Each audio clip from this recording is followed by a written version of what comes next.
Irmãos,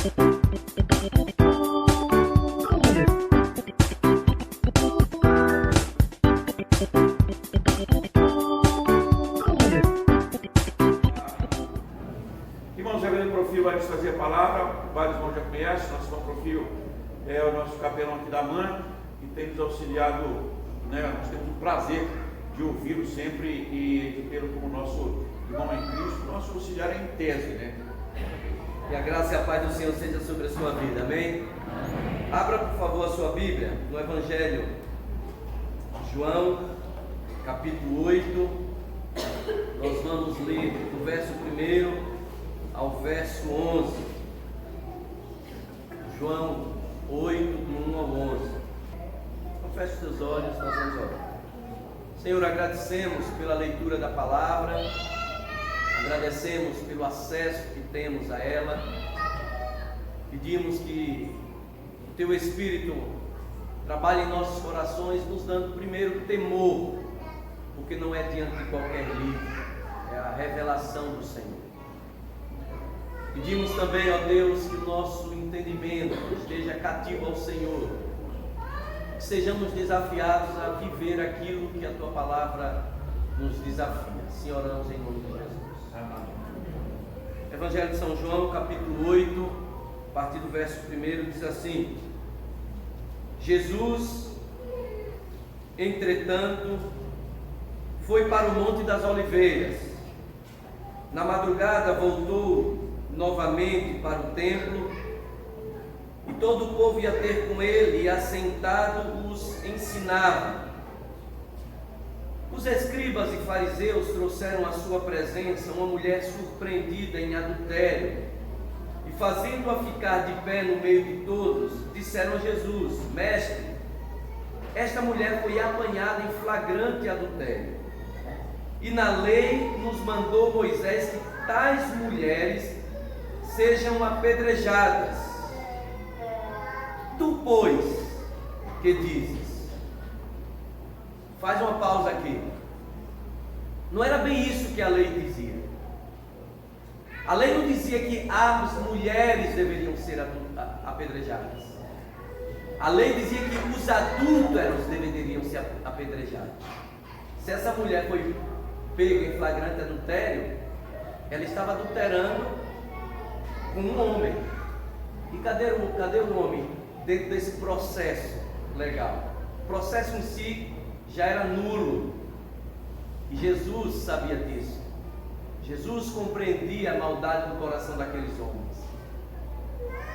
Eles eram tão perversos que o objetivo ali era tão somente pegar o Senhor em alguma falha, mesmo que para condenar o Senhor eles matassem uma mulher. E aí o texto continua: isto diziam eles, tentando, para terem de que o acusar. Mas Jesus, inclinando-se, escrevia na terra com o dedo. Como insistissem na pergunta, Jesus se levantou e lhes disse: aquele que dentre vós estiver sem pecado, seja o primeiro que lhe atire a pedra. E, tornando a inclinar-se, continuou a escrever no chão. Mas ouvindo eles estas respostas e acusados pela própria consciência, foram se retirando um por um, a começar pelos mais velhos até os últimos, ficando só Jesus e a mulher no meio onde estava. Erguendo-se Jesus e vendo a ninguém mais além da mulher, perguntou-lhe: mulher, onde estão aqueles teus acusadores? Ninguém te condenou? Respondeu ela: ninguém, Senhor. Então lhe disse Jesus: nem eu tampouco te condeno. Vai e não peques mais. Palavra do Senhor para as nossas vidas. Eu já fiz uma breve introdução de qual era a intenção daqueles religiosos, extremamente zelosos pela sua religião, extremamente zelosos pelos seus ritos e pelas suas tradições, mesmo que para manifestarem esse zelo, eles matassem alguém contrariando a própria lei. Aquilo que fora dado como um bem ao homem, a lei, para ensinar o caminho, para dar ao homem a liberdade de viver uma vida não cativo ao pecado, fora transformado como um fim em si mesmo. Tornou-se o ídolo daqueles religiosos, transformou a revelação de Deus numa religião de ritos, numa religião profundamente carnal e maldosa. Aliás, não é muito diferente o conceito e a ideia que se tem de religião. De uma maneira geral, quando nós olhamos as religiões como um todo, quase sempre, ou sempre, elas se tornam fim em si mesmas. Elas se tornam um meio de, por intermédio do cumprimento de ritos, por intermédio do cumprimento de rigores, de leis, o homem angariar para si um tal favor que faria merecê-lo a salvação, ou a iluminação, ou a evolução espiritual, dependendo de qual seja o objetivo final daquela religião. Entre os fariseus, o judaísmo acabara se transformando nisso. Eles, pelo rigor da lei, achavam, quem sabe, dentro do inconsciente coletivo, que eles estavam assim, gerando uma certa admiração em Deus, que os faria, ao cabo da sua vida, receberem aquilo que eles desejavam, que era a vida eterna, os favores divinos. A religião era usada como um meio para o cumprimento de propósitos pessoais. A religião era usada como uma forma de garantir segurança. E nós caminhamos ao longo da história e chegamos no cristianismo.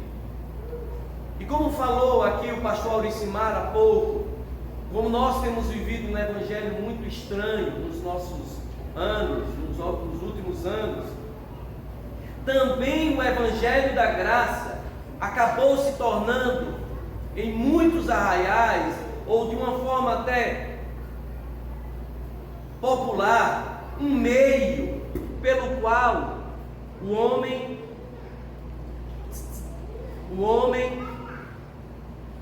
consegue um certo grau de segurança, e tornou-se uma religião que busca o favor divino.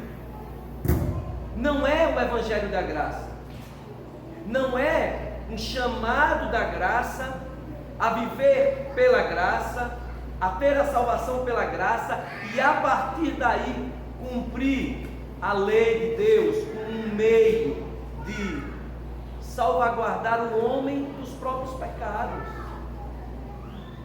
O evangelho se tornou também, de uma maneira geral, um instrumento meritório, assim como todas as demais religiões. E dentro desse contexto, se tem apresentado um evangelho que ele é muito mais negativo, ele se apresenta num caráter mais negativo do que no caráter positivo, que era o próprio propósito do evangelho. Não é estranho que o evangelho seja apresentado na nossa cultura brasileira, e é a forma mais popular de evangelho, como um meio de intimidar os homens ao inferno, a não ir ao inferno. Um evangelho que, antes de apresentar a graça, apresenta as proibições, que antes de apresentar o amor de Deus, apresenta rigores, usos e costumes. Um evangelho que resume a grande mensagem da salvação a proibições. Isso não pode, isso não pode, isso não é de evangelho, não pode beber isso, não pode comer aquilo, não pode vestir essa roupa, não pode cortar o cabelo nessa altura, não pode bater palma, não pode, ou só pode se for batendo palma, ou não pode fazer barulho, ou só pode fazer barulho. As pessoas transformaram o evangelho em uma tábua de proibições, baseadas em si mesmas, como se essas proibições ou essas ordens resumissem o evangelho.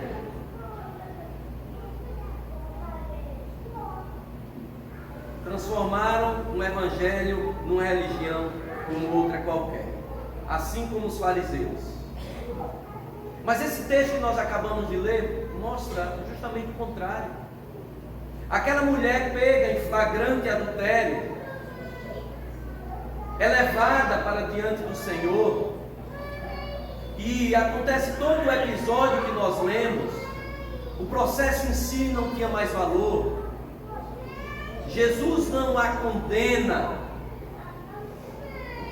mas a salva. E o verso 11 é emblemático para nós entendermos o que é a essência positiva do evangelho.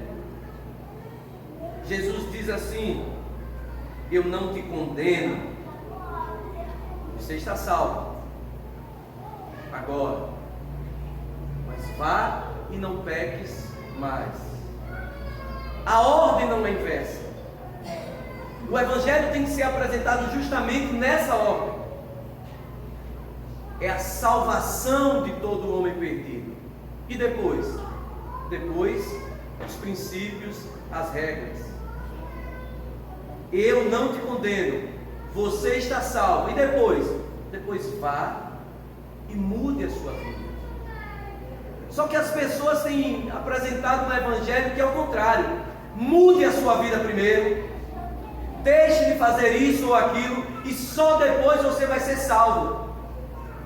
Então condiciona a salvação à mudança de vida do homem, condiciona a salvação ao esforço humano, condiciona a salvação às obras, e é justamente o contrário. As boas obras, o cumprimento da lei, a obediência à palavra de Deus é uma consequência da salvação.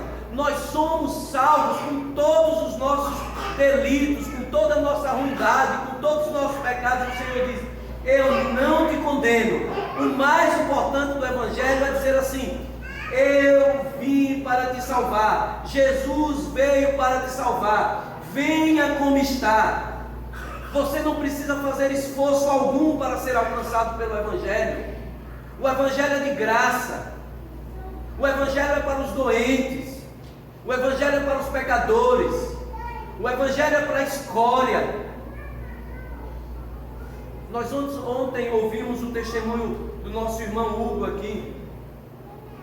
Ele começa dizendo: eu convivi muitos anos com aquilo que é considerado a escória da sociedade. Mas ele vai mais adiante e diz assim: eu vivi anos da minha vida servindo ao pecado, servindo ao mundo, servindo a Satanás, mesmo sem saber. E o evangelho o alcançou. Não lhe foi exigido mudança de vida antes de receber o evangelho. Mas nós ficamos a estabelecer exigências, quase que condicionando a sua mudança de vida à salvação. Não, a salvação é uma obra única e exclusiva de Deus. O homem não tem mérito algum nisso. O homem não tem nada que possa fazê-lo merecer a salvação. É um lixo recebendo gratuitamente a salvação. É um morto recebendo gratuitamente a nova vida. E aí depois é que o Senhor diz: agora mude de vida. sabendo que você foi salvo, não peques mais. É isso que a palavra de Deus quer nos ensinar, e é esse o evangelho que nós precisamos viver, porque é só esse o evangelho da graça. Jesus veio a salvação e não a condenação como algo urgente na salvação, como algo urgente para o mundo. Parece que alguns acham que a urgência de Jesus e da sua missão é a condenação do mundo. O mundo já está condenado, todos nós já éramos condenados. A urgência de Jesus é da salvação. Isso fica bem claro no contraste que o texto faz entre o julgamento humano e a compaixão divina, revelando o caráter positivo da graça. A urgência do Evangelho é salvar o homem do jeito que ele está e não condená-lo. Há pessoas que parecem que querem Jesus porque tem medo do diabo. Não, nós queremos a Jesus porque sem Ele não tem jeito, porque Ele é amor. Jesus, diante da acusação, nos ensina a verdade de que Ele não veio para condenar, mas para manifestar misericórdia aos homens. E quando a misericórdia não é manifesta, por natureza, a condenação já está anunciada. A mensagem de Jesus é de salvação. O texto também nos ensina que há um chamado à transformação como consequência da salvação. O Evangelho não é apenas a libertação do pecado, aqueles que estavam caminhando para o inferno e que agora foram tirados do caminho do inferno. O Evangelho é um chamado à libertação, a vivermos uma vida que glorifica a Deus. Quando Jesus diz assim: vai-te e não peques mais, Jesus apenas não demonstra o perdão, mas convoca aquela mulher a uma mudança de vida. Obviamente, quando a salvação vem, há como produto natural da salvação mudança de vida. É a transformação interior. Aquele que verdadeiramente ouviu: eu não te condeno, é aquele que naturalmente vai ter a sua vida transformada. Não pode ter ouvido o eu não te condeno de Jesus e continuar vivendo do mesmo jeito. O caráter positivo do Evangelho aqui reside um chamado a uma vida renovada, a uma vida transformada. Nós mudamos de vida, nós precisamos lutar contra o pecado, nós precisamos abandonar tudo de mal que há em nós, não para quem sabe no final sermos salvos. Nós mudamos porque nós amamos profundamente o Senhor, e quem ama não quer contrariar. Nós mudamos porque depois que o Senhor nos salvou, foi plantada em nosso coração uma semente de temor divino, e quem teme ao Senhor não quer contrariá-lo. Nós mudamos porque somos filhos amados, não somos mais servos, mas somos chamados de amigos, e amigos que não querem contrariar aquele que fez um grande sacrifício, dando o seu filho para nos salvar. Por isso é que nós mudamos. Nós não mudamos para sermos salvos, nós mudamos porque somos verdadeiramente salvos. Eu já falei aqui algumas vezes, eu lembro que falei algumas vezes de um testemunho. Não é testemunho, é um testemunho. Em uma determinada igreja nós trabalhamos, havia um jovem, e esse menino era um tanto quanto fora dos padrões que nós estabelecemos. Nós estabelecemos padrões. Padrão do crente, engomadinho, camisa vincada, né? Cheio de vinco, bem passado, calça social, com vinco assim, por dentro, sacadinha. Se for muito crente, ainda por dentro da cueca, para não sair. Esse cara não era assim, era meio diferente, mas trazia os amigos para a igreja, os amigos da faculdade, evangelizava, levava, e um desses amigos gostou da igreja. Só que esse era mais fora da curva ainda.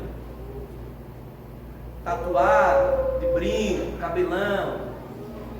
E o garoto começou a participar da igreja, foi se empolgando e foi se envolvendo. Até que um dia, o pastor da igreja chamou esse garoto e disse assim: tenho visto que você está já há um tempo aqui na igreja, animado, empolgado. Eu acho que já está na hora de você se enquadrar na igreja. Eu acho que para você continuar caminhando com Deus, você precisa se enquadrar na igreja. Quem sabe cortar o cabelo, mudar a sua. Esse jovem nunca mais voltou para a igreja. O pastor estabeleceu critérios para essa pessoa ser salva. Tolice. Nós mudamos nosso comportamento, nós nos adequamos à cultura da comunidade eclesiástica, mas só depois da salvação, em decorrência dela, não para ser aceito por ela. Jesus diz: eu te salvo, e só depois disso, vá e não peques. Mude a sua vida, mas mude a sua vida por amor a mim, como resposta ao amor que eu te dei. Pague também com amor. Não há condição prévia à salvação. E por fim, esse texto nos fala sobre viver a plenitude deste Evangelho. Esse terceiro ponto destaca aqui a alegria e a liberdade encontrados neste viver, mostrando que o Evangelho é fonte de verdadeira esperança. O Evangelho não é um conjunto de restrições, mas é uma via para se viver a plenitude de vida, aquilo que Jesus veio entregar ao homem. Eu vim para que vocês tenham vida e a tenham de forma plena, e a tenham abundantemente. E isso não é só uma referência para os dias, para o pós-morte, mas a vida plena é aqui e agora, é já, é a partir de agora. Precisamos viver esse perdão, precisamos viver essa vida abundante aqui, e é essa vida abundante do Senhor que vai pelo trabalhar do próprio Espírito Santo de Deus, nos dando compreensão das verdades do Evangelho, nos dando compreensão das verdades reveladas na palavra, que vai pela graça do próprio Deus, moldando o nosso caráter a esse Deus, de maneira que nós começamos a entender o que é plenitude de vida, viver uma vida cheia do Espírito Santo, uma vida governada pelo Espírito Santo, uma vida dirigida. Os nossos gostos vão mudando, a nossa vida vai se conformando, a felicidade começa a ser algo comum e natural nas nossas vidas. Aqueles religiosos diziam conhecer a Deus, mas eram descritos pelo próprio Evangelho como homens carrancudos, mal-humorados. Meus irmãos, Jesus veio para que nós tivéssemos vida plena e abundante. Ele não cobrou nada de nós antes da salvação. A transformação vem depois. Que coisa mais maravilhosa do que isso? E por que tanta gente de cara amarrada? Tem gente que vem à igreja, parece que a primeira coisa que ela faz é chupar um limão azedo, só para vir com muita raiva. Você olha para essas pessoas, você não consegue ver Jesus no rosto dessas pessoas. Eu não consigo. Jesus deve ser algo que vai estampar no nosso rosto. O apóstolo Paulo diz que nós estamos sendo conformados à imagem dele. É a imagem mesmo, é caráter, é fruto, mas é o jeito de ser. Jesus não era alguém mal-humorado como nós somos muitas vezes, como alguns são de forma profissional no meio da igreja. E sabe por quê? Dentro daquela cultura de um patriarcado, em que as mulheres e as crianças eram era outra categoria de gente, Jesus conseguia atrair mulheres e atrair crianças para perto dele, deveria ser alguém de rosto afável, de rosto acolhedor, alguém alegre. É verdade, porque acusavam Jesus de ser alguém alegre. Olha, ele gosta de festa, ele come muito e bebe muito. Então a gente tem que ser um povo festivo, um povo alegre, apesar das lutas, apesar das dificuldades. Não é um povo bobo, que vai ver sorrindo de qualquer jeito, que não sabe chorar, que não sabe lamentar. Não é isso. Mas leve no seu rosto. Não é possível que, tendo sido salvo por esse evangelho que nada nos exigiu, a gente viva de cara amarrada, amarga, com medo de se aproximar, porque pode tomar um coice, uma patada a todo custo. Não. A transformação é para o todo da nossa vida. Portanto, a gente precisa pensar. O evangelho é isso.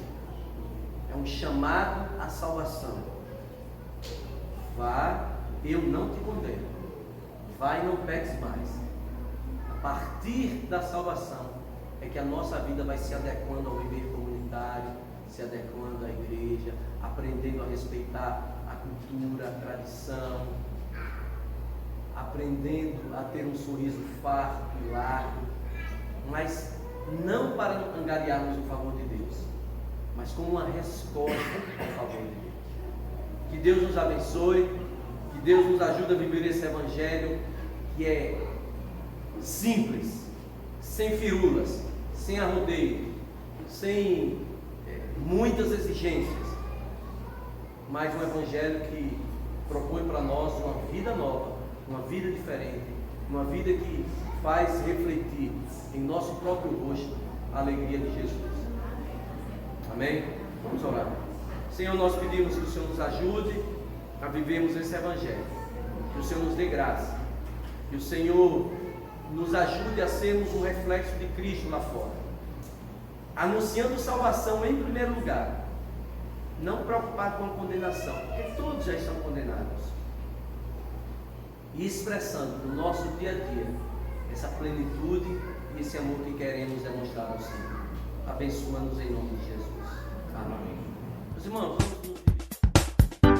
vamos nos